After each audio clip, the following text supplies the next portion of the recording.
악마 같은 녀석들이 소심한 소녀를 괴롭혔다. 깊은 후회, 7일 후 그녀는 그들을 기어다니게 하고 자비를 빌게 만들었다. 17살의 김다솜은 눈에 띄지 않는 기술을 터득했다. 키가 150cm가 채 안 되고 체구가 작으며 어깨까지 오는 밝은 갈색 머리를 항상 엉성하게 닦고 할인점에서 신중하게 고른 옷을 입어 시선을 끌지 않으려 애썼다. 그녀는 마치 증기처럼 청솔고등학교의 복도를 떠돌아다녔다. 부모님은 엄마가 근처 공장에서 일자리를 얻으면서 넉 달 전에 이 조용한 강원도 마을로 이사 왔고 다솜은 학기 말까지 눈에 띄지 않게 지내는 것을 목표로 삼았다. 새 학교 친구들이 깨닫지 못한 것은 다솜이 지난 9년 동안 서울에 있는 고모의 도장에서 합기도와 유도를 공부하는 데 전념했다는 것이다. 그녀는 체급별 지역 우승을 4번이나 했고 11살 때부터 자기보다 2배나 큰 선수들과 스파링을 했다. 은퇴한 종합격투기 선수인 고모는 진정한 힘은 문제를 일으키는 것이 아니라 침착함과 집중력에서 나온다고 가르쳤다. 가족이 강원도로 이사했을 때 부모님은 그녀에게 그 삶을 잊고 평범한 10대가 되라고 간청했다. 다솜아, 제발. 아빠는 눈시울이 붉어지며 말했다. 우리는 그 세계가 사람들에게 어떤 영향을 미치는지 봐왔어. 내 고모의 아픔, 잔혹함, 우리는 네가 여기서 조용한 삶을 살기를 바랄 뿐이야. 한 번만이라도 평범한 여자애가 되어보려고 노력할 수 있겠니?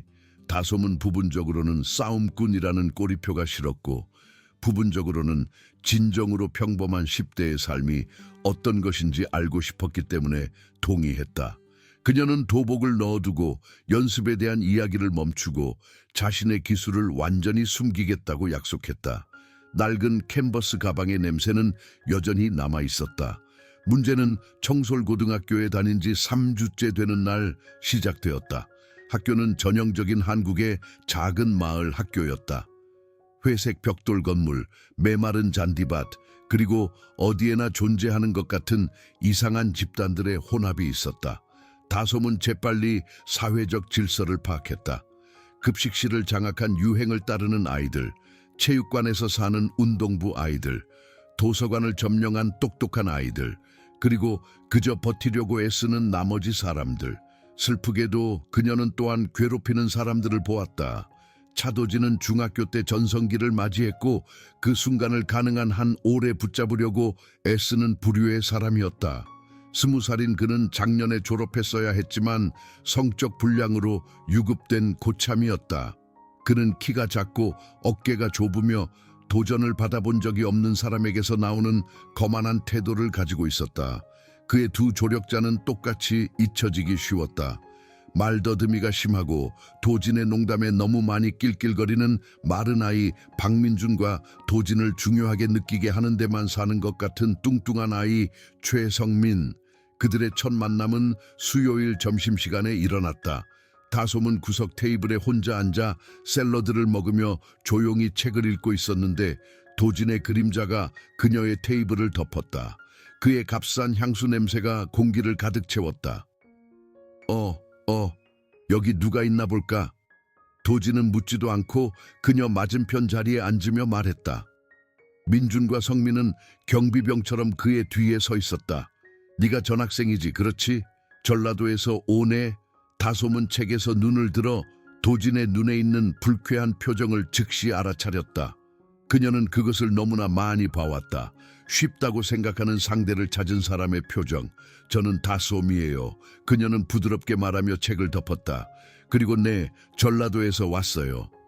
전라도. 민주는 흉내내는 목소리로 반복했다. 그의 목소리가 갈라졌다. 오, 멋지다. 촌놈인 우리보다 네가 더 낫다고 생각하는 거지, 응? 전혀 그렇게 생각하지 않아요. 다솜은 차분한 목소리로 대답했다. 저는 그냥 샐러드를 먹으려고 하는 거예요. 도진은 몸을 앞으로 기울였고 그의 미소는 사악해졌다. 있잖아, 전학생. 청솔고등학교에는 일종의 불문율이 있어. 신입생은 우리처럼 오래된 사람들에게 약간의 존경심을 보여줘야 해. 그게 여기서 돌아가는 방식이야. 다솜은 싸움 직전에 항상 느끼는 익숙한 가슴의 답답함을 느꼈다. 고모가 그녀에게 주입한 모든 교훈은 즉시 통제권을 잡고 이 아이들에게 그녀가 함부로 대할 사람이 아니라는 것을 보여주라고 촉구하고 있었다. 하지만 그녀는 부모님께 약속했고 더 중요하게는 진정으로 다른 방식으로 시도해보고 싶었다. 저는 문제를 일으키고 싶지 않아요. 그녀는 점심을 싸기 시작하며 말했다. 다른 데서 먹을게요. 하지만 우리는 아직 이야기를 끝내지 않았어. 성민은 그녀가 일어서려고 할 때 그녀의 팔에 손을 얹으며 말했다. 내가 말한 존경심 말인데 그것은 단지 태도에 관한 것이 아니야. 작은 환영비라고 부르자. 일주일에 15,000원이면 아무도 너를 괴롭히지 않도록 해주지. 그 요구는 너무나 터무니없어서 다솜은 거의 웃을 뻔했다. 이 아이들은 그들이 누구를 겁주려고 하는지 전혀 몰랐다. 그녀는 40초 안에 그들 모두를 바닥에 꼼짝 못하게 할 수 있었다. 대신 그녀는 조심스럽게 성민의 손을 팔에서 떼어내고 일어섰다. 생각해 봐야겠어요. 그녀는 절대 안 돼 라는 의미로 말했지만 그녀에게 약간의 시간을 줄 수 있는 방식으로 말했다. 그래. 도진은 그의 미소를 더욱 크게 지으며 말했다. 시간을 가져. 하지만 너무 많은 시간을 갖지는 마. 내일 다시 이야기하자. 그날 밤 다솜은 천장을 바라보며 침대에 누워 머리를 굴렸다. 그녀는 아무 문제 없이 이 아이들을 처리할 수 있었지만 그것은 그녀의 진정한 모습을 보여주는 것을 의미할 것이고 그녀는 아직 평범한 10대의 삶에 대한 시도를 포기할 준비가 되어 있지 않았다. 어쩌면 다른 방법으로 해결할 수 있을지도 모른다. 다음 날 그녀는 자전거 보관대 근처에서 도진과 그의 친구들이 그녀를 다시 막았을 때 준비된 답을 가지고 있었다. 공기는 휘발유 냄새가 났다. 나는 너희에게 아무것도 지불하지 않을 거야. 그녀는 침착하게 말했다. 나는 누구도 괴롭히지 않고 너희가 나를 내버려 뒀으면 좋겠어. 도진의 얼굴의 변화는 즉각적이었다. 가짜 친절함은 사라지고 차갑고 잔인한 것으로 대체되었다. 실망스럽네, 전라도. 그는 말했다. 우리가 친구가 될 수 있기를 정말로 바랐는데 하지만 네가 이 일을 어려운 방식으로 하고 싶다면 나도 괜찮아. 다음에 일어난 일은 대부분의 사람들을 무너뜨렸을 끊임없는 공격의 연속이었다. 도진과 그의 친구들은 다솜의 조용한 거절을 개인적인 도전으로 여기는 것 같았고 그들은 청솔고등학교에서의 그녀의 삶을 최대한 끔찍하게 만드는 것을 목표로 삼았다. 그것은 작게 시작되었다. 그들은 복도에서 그녀와 우연히 부딪히곤 했는데 그녀의 책이 떨어질 만큼 세게, 그들은 수업 시간에 그녀 뒤에 앉아 그녀가 들을 수 있을 만큼 크게, 하지만 선생님들이 알아차릴 수 없을 만큼 크게 욕설을 속삭였다. 그들은 그녀가 지나갈 때 그녀의 가방을 어깨에서 떨어뜨려 그녀의 물건을 바닥에 쏟았다. 낡은 종이와 연필 냄새가 공기를 가득 채웠다. 급식실에서 그들은 상황을 더욱 악화시켰다. 민주는 그녀의 테이블 옆을 지나가다가 우연히 그녀의 음료를 엎질러 그녀의 점심과 공책을 적셨다. 성민은 근처에 앉아 모든 사람보다 자신이 더 낫다고 생각하는 이상하고 조용한 여자애들에 대해 큰 소리로 논평하곤 했다. 도진은 수년 동안 사람들을 괴롭혀온 사람의 기술로 모든 것을 계획했고 항상 가장 심한 것을 볼 선생님들이 없는지 확인했다. 마지막으로 참을 수 없는 일은 금요일 오후에 일어났다. 다솜은 주말을 고대하며 그 아이들이 이틀 동안 그녀에게 흥미를 잃기를 바라며 방과 후 스쿠터를 타러 가고 있었다. 그녀가 가방에서 열쇠를 꺼내고 있을 때 뒤에서 발소리가 들렸다. 야, 전라도. 그녀는 도진, 민준, 성민이 더 가까이 다가오는 것을 보려고 돌아섰고 그녀가 모르는 다른 2명의 남자아이들도 함께 있었다. 주차장은 거의 비어 있었고 몇몇 학생들만 있었고 선생님들은 어디에도 보이지 않았다. 바람이 거세지고 있었다. 우리는 이야기를 나눠야 해, 도진은 말했다. 그의 목소리에는 다솜의 위험 감각을 발동시키는 새로운 날카로움이 있었다. 너는 몇 주 동안 우리를 무시해왔고 그것은 당황스러워지기 시작했어. 우리가 어떤 작은 전라도 여자애에게 짓밟히도록 내버려 둔다면 사람들은 우리가 만만하다고 생각할 거야. 나는 누구도 짓밟지 않았어. 다솜은 심장이 두근거리고 있었지만 차분한 목소리로 말했다. 나는 그냥 내 일에 신경 쓰려고 노력해왔을 뿐이야. 그게 문제야. 민주는 더 가까이 다가서며 말했다.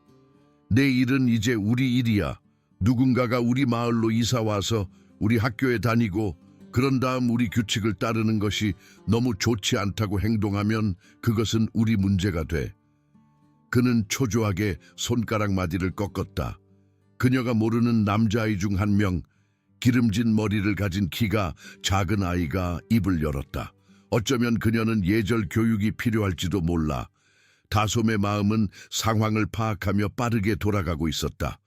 5대1, 아무도 보고 있지 않고 도움을 요청할 방법도 없다. 이것이 훈련 상황이라면 그녀의 고모는 그녀에게 빨리 끝내라고 말했을 것이다. 먼저 리더를 제거하고 그런 다음 다른 사람들이 협력하여 공격하기 전에 처리하라고. 하지만 이것은 훈련이 아니었고 이것은 현실이었고 그녀는 여전히 부모님이 원하는 평범한 소녀가 되려고 노력하고 있었다. 봐. 그녀는 스쿠터 쪽으로 한 걸음 물러서며 말했다. 나는 어떤 문제도 원하지 않아. 어쩌면 우리는 뭔가 해결할 수 있을지도 몰라. 도진의 미소는 잔인했다. 오, 이제 뭔가 해결하고 싶어? 너무 늦었어, 전라도.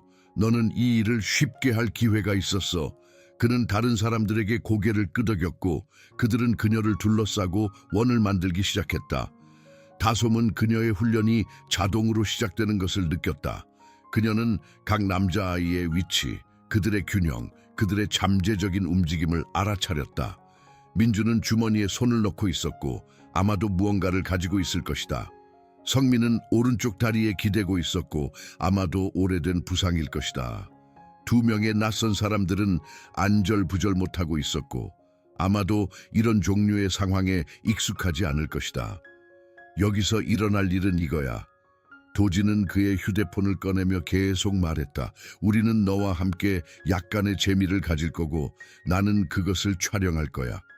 그런 다음 이 비디오가 학교의 모든 소셜미디어 사이트에 나타나는 것을 원하지 않는다면 너는 우리가 받을 자격이 있는 존경심을 보여주기 시작할 거야.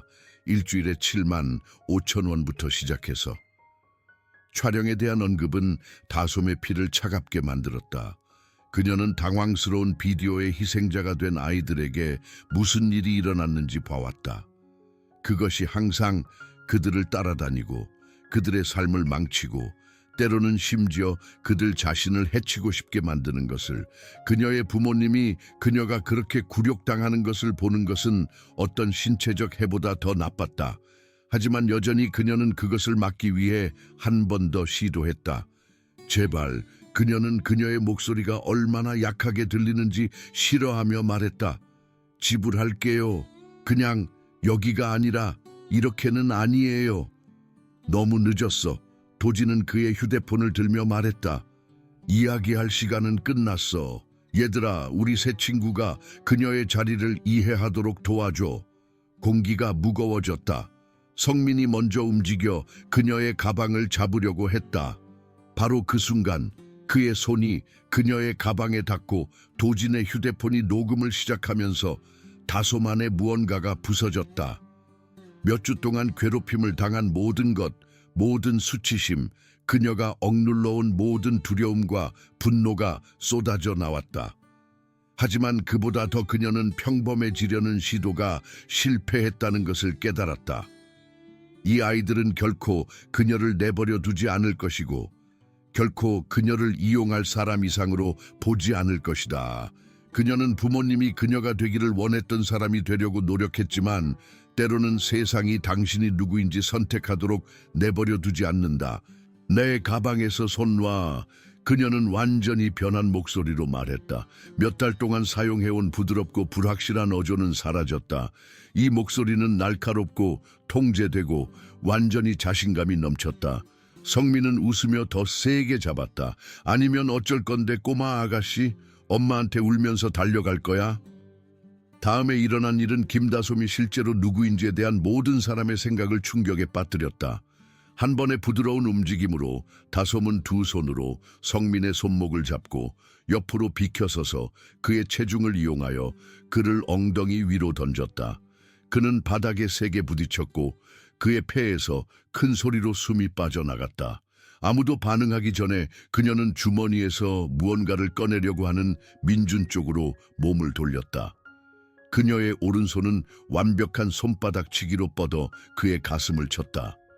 민준은 숨쉬기 힘들어하며 몸을 굽혔고 다솜은 재빨리 그의 다리를 발로 찼다. 그의 뼈가 부러지는 소리가 주차장에 크게 울렸다. 두 명의 모르는 남자아이들은 충격을 받아 서로를 바라보며 재빨리 뒷걸음질 치기 시작했다. 우리는 여기서 빠져나가야 해, 친구. 그들 중 한 명이 말했고 그들은 둘 다 돌아서서 달아났다. 공포의 냄새가 공기를 가득 채웠다. 도지는 여전히 휴대폰으로 녹음하면서 입을 벌린 채 충격을 받아 가만히 서 있었다. 15초도 채 안 되어 그의 지원군은 제거되거나 도망갔고 전라도에서 온 조용한 소녀는 액션 영화 배우처럼 그의 친구 두 명 위에 서 있었다. 뭐야 도대체? 그는 간신히 말했다. 다솜은 그를 향해 몸을 돌렸고 도지는 그녀의 눈에서 그의 피를 차갑게 만드는 무언가를 보았다. 이것은 그가 몇 주 동안 괴롭혀온 겁먹고 약한 소녀가 아니었다. 이것은 완전히 다른 사람, 위험한 사람이었다. 공기는 에너지로 지글거리는 것 같았다. 9년, 그녀는 이상하게 차분한 목소리로 말했다. 9년 동안의 합기도와 유도, 전라도 지역 챔피언 4회, 평범해지려고 노력했기 때문에 몇 달 동안 참아왔지만 너는 나를 내버려 두지 않았어. 도진의 투쟁 또는 도피 반응이 마침내 시작되었지만 그는 잘못 선택했다.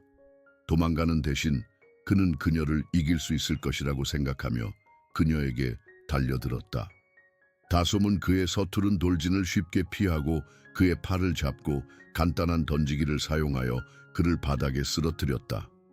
그가 일어서기 전에 그녀는 그의 뒤로 이동하여 그의 목에 팔을 완벽하게 걸어 초크 홀드를 걸었다. 나는 지금 당장 너를 기절시킬 수 있어. 그녀는 그의 귀에 속삭였다. 그가 그녀의 소나기에 약하게 저항하는 동안 나는 네가 의식을 잃을 때까지 너를 질식시키고 여기서 바닥에 놔둘 수 있어. 네가 원하는 게 그거야? 도지는 그녀의 홀드를 풀 수 없다는 것을 깨닫자 더욱 필사적으로 몸부림쳤다. 그의 시야가 흐려지기 시작했고 공황 상태가 시작되었다. 그는 피가 그의 머리로 쏟아지는 것을 느낄 수 있었다. 제발, 그는 숨 막히는 소리로 말했다. 나는 숨을 쉴 수 없어. 다솜은 도진에게 자신이 얼마나 무력한지 느끼게 하면서 몇 초 더 초크를 유지한 다음 그를 놓아주었다. 그는 앞으로 쓰러져 기침하며 숨을 헐떡였다. 아스팔트가 그의 피부를 긁었다. 이것이 어떻게 진행될 거야? 다솜은 3명의 남자아이들 위에 서서 말했다. 성민은 여전히 숨을 고르려고 애쓰고 있었고 민주는 부러진 다리를 잡고 울고 있었고 도지는 목을 움켜쥐고 있었다. 너희는 나를 내버려 둘 거야. 너희는 다른 모든 사람도 내버려 둘 거야. 더 이상 돈을 요구하지 않고 더 이상 괴롭히지 않고 더 이상 괴롭히지 않아. 너 미쳤어. 도지는 숨막히는 소리로 말했다. 아니, 다솜은 침착하게 대답했다. 나는 훈련받았어. 차이가 있어. 나는 정확히 얼마나 많은 힘을 사용해야 하는지, 언제 멈춰야 하는지 알아. 하지만 너나 내 친구들이 다시 나를 괴롭히거나 내가 너희가 다른 사람을 괴롭히는 것을 본다면 다음번에는 그렇게 부드럽게 대하지 않을 거야. 그녀는 모든 것을 녹음하고 있던 도진의 휴대폰을 집어 비디오를 삭제했다. 그런 다음 그녀는 휴대폰을 그의 옆바닥에 떨어뜨렸다. 오, 그리고 도진? 그녀는 스쿠터를 향해 걸어가면서 말했다. 만약 네가 복수를 하거나 여기서 일어난 일에 대한 꾸며낸 이야기를 사람들에게 말하려고 생각하고 있다면 나는 네가 어디에 살고 어디에서 일하고 어디에서 어울리는지 알고 있다는 것을 기억해. 나는 몇 주 동안 너희들을 지켜봐 왔어. 나를 시험하지 마. 집으로 가는 길은 이상했다. 다솜의 손은 아드레날린 때문에 약간 떨리고 있었지만 그녀는 몇 달 동안 느끼지 못했던 것을 느꼈다. 자유, 그녀가 짊어지고 있던 끊임없는 스트레스, 청솔 고등학교의 복도를 따라다니던 두려움이 마침내 사라졌다. 바람이 그녀의 머리카락을 휘감았다. 그녀가 집에 도착했을 때 그녀의 부모님은 즉시 무언가가 다르다는 것을 알았다.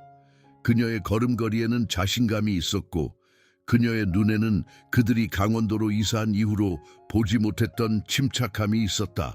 오늘 학교는 어땠니, 아가? 엄마는 조심스럽게 물었다. 더 나아졌어요. 다솜은 작은 미소를 지으며 말했다. 훨씬 더요.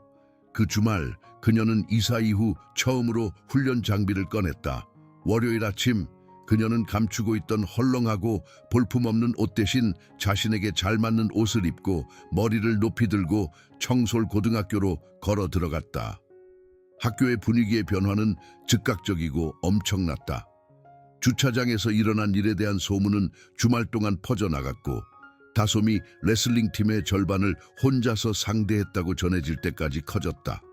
진실은 충분히 놀라웠지만 고등학교 이야기는 더 커지는 경향이 있었다. 도진, 민준, 성민은 그 주초 며칠 동안 어디에서도 볼 수 없었다. 그들이 마침내 돌아왔을 때 그들은 다른 사람이 되었다. 도진의 거만함은 사라지고 갑작스러운 소리에 깜짝 놀라는 불안한 에너지로 대체되었다. 민준은 뼈가 부러진 것이 분명한 다리에 붕대를 감고 아무도 쳐다보지 않았다. 성민은 땅과의 만남의 여파를 여전히 느끼며 조심스럽게 걸었다. 하지만 가장 큰 변화는 그들이 다른 학생들을 대하는 방식에 있었다. 그들의 전매 특허였던 일상적인 괴롭힘은 사라졌다. 그들이 다른 사람들에게 괴롭힘을 당하는 어린 학생들을 보았을 때 그들은 실제로 나서서 그것을 막았다. 차도진이 일종의 왕따 방지 사람이 되었다는 소문이 퍼졌지만 아무도 그 이유를 알아낼 수 없었다. 진실은 더 간단했다. 그들은 다솜과 그녀가 그들이 옛날 방식으로 돌아가는 것을 본다면 그녀가 무엇을 할지 두려워했다. 다솜은 자신을 이상한 지점에 있다는 것을 알게 되었다. 전에 그녀에게 말을 걸지 않았던 학생들이 갑자기 그녀의 친구가 되고 싶어 했다. 그녀를 거의 알아차리지 못했던 선생님들이 이제 그녀를 수업에 참여시키려고 노력하고 있었다. 인기 있는 아이들은 그녀를 그들의 그룹에 가입시키려고 노력하고 있었다. 하지만 아마도 가장 중요한 변화는 스스로 표적이 되었던 학생들에게서 왔을 것이다. 김대현이라는 조용한 신입생이 어느 날 점심시간 후에 그녀에게 다가와 존경과 감사의 눈빛을 보냈다. 차도진에게 한 일을 들었어요. 그는 초조하게 말했다. 그냥 감사하다고 말하고 싶었어요. 그는 올해 초부터 제 점심값을 빼앗아갔지만 그는 지난주 이후로 멈췄어요.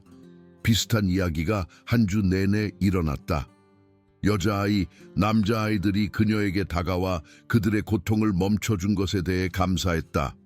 다솜은 도진과 그의 친구들이 그녀가 알았던 것보다 훨씬 더 많은 학생들을 해치고 있었고 그녀의 행동이 그들 모두를 해방시켰다는 것을 깨달았다. 주차장 사건이 있은 지 3주 후 차도진은 청솔고등학교의 누구도 예상하지 못했던 일을 했다. 그는 사과했다. 그것은 점심시간 동안 전체 급식실 앞에서 일어났다. 도진은 그녀가 껍질에서 나온 이후로 사귄 친구들과 함께 앉아있던 다솜의 테이블로 걸어가 초조하게 목을 가다듬었다. 학교 급식 냄새가 공중에 무겁게 떠다녔다. 다솜아, 그는 갑자기 조용해진 방을 가로질러 그의 목소리를 전달하며 말했다. 나는 너를 대한 방식에 대해 사과하고 싶었어. 내가 한 일은 잘못되었고 나는 미안해. 급식실은 완전히 조용했다. 근처 테이블에 있던 학생들은 학교의 이전 최고 왕따인 차도진이 전라도에서 온 조용한 소녀에게 사과하는 것을 보는 전에 없던 광경을 응시하기 위해 먹는 것을 멈췄다. 나는 너의 사과를 받아들일게. 다솜은 침착하게 말했다. 하지만 너는 내게만 사과해서는 안 돼.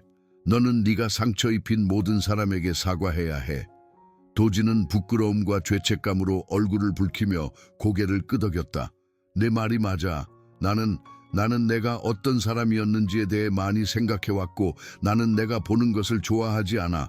나는 더 나아지려고 노력할 거야. 다음 몇 주 동안 도지는 그의 말을 지켰다. 그는 또래 돕기 프로그램에 참여하고 어린 학생들을 돕기 시작하고 왕따 방지 프로그램의 지지자가 되었다. 민준과 성민은 그의 뒤를 따랐고 한 달 안에 청솔고등학교를 비참하게 만들었던 그룹은 뜻밖의 약자를 위한 연궁이 되었다. 다솜은 그녀가 찾고 있던 균형을 찾았다. 그녀는 평범해지려고 노력했던 보이지 않는 소녀가 아니었지만 그녀는 또한 싸움 기술로만 알려지지 않았다. 그녀는 학교의 무술그룹에 가입하고 관심 있는 학생들을 위해 호신술 수업을 시작하고 스스로 말할 수 없는 사람들을 위한 목소리가 되었다. 그녀의 부모님은 처음에는 무슨 일이 일어났는지 알게 되었을 때 걱정했지만 그들은 딸이 그녀의 힘을 좋은 방식으로 사용하는 방법을 찾았다는 것을 이해하게 되었다.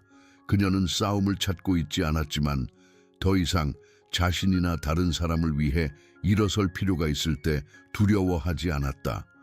졸업식 날 다솜이 졸업장을 받기 위해 무대를 가로질러 걸어갈 때 그녀는 그녀를 이 순간으로 데려온 여정을 생각했다.